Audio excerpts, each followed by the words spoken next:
கிச்சன்ல என்ன சமையலம்மா? இன்னைக்கு தாங்க இன்னைக்கு வியாழக்கிழமை ஃப்ரெண்ட்ஸ். வியாழக்கிழமை நம்ம வீட்டில் என்ன லஞ்சுன்னு பார்த்தோம்னா, அதுக்கு முன்னாடி தீபாவளி பலகாரத்தில் இன்னைக்கு வந்து 2வது நாளாக வந்து பாதுஷா செஞ்சுருக்கோம்.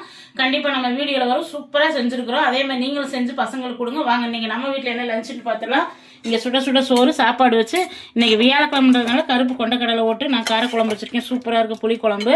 இங்கே வந்து வாழைக்காய் பொரியல் பண்ணியிருக்கிறேன். இன்றைக்கி வந்து நம்ம பாதுஷா செஞ்சுருக்குறோம். சூப்பராக இருக்குது. பாதுஷாவும் தயிர் இருக்கிறதுனால நான் ரசம் வைக்கலை. இங்கே தயிர் இருக்குது, கெட்டி தயிர். ஆனால் நான் ரசம் வைக்கலை. இவ்வளோதான் ஃப்ரெண்ட்ஸ் நம்ம வீட்டில். பாதுஷா அதே மாதிரி நல்லா ஜூஸியாக இருக்குது. இன்னுமே பாவில் நல்லா ஊற வச்சுருக்கிறேன். ரொம்ப சூப்பராக இருக்குது. இதே மாதிரி கண்டிப்பாக நீங்கள் செஞ்சு பாருங்கள். சூப்பராக இருக்குன்னு சொல்கிறீங்க, நீங்களே செஞ்சு சாப்பிடுங்க. அதே மாதிரி முறுக்கு அதிரசம் நம்மகிட்ட எள்ளு உருண்டை லட்டு எல்லாமே இருக்குது. உங்களுக்கு வேணும்னா வாட்ஸ்அப்பில் போடுங்க. ஏன்னா நாளை வரைக்கும் அதுக்கப்புறம் நம்ம செஞ்சு கொடுக்க முடியாது. கண்டிப்பாக வேணும்னா ஆர்டர் கொடுங்க எல்லாருமே.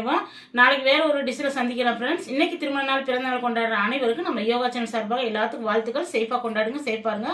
இந்த மழை மேகமாக இருக்குது. எல்லா பிள்ளைங்களும் ஸ்கூலுக்கு போயிட்டாங்க, பாப்பா எல்லாமே. நாளைக்கு வீடியோ பார்க்கலாம். Bye friends, thank you.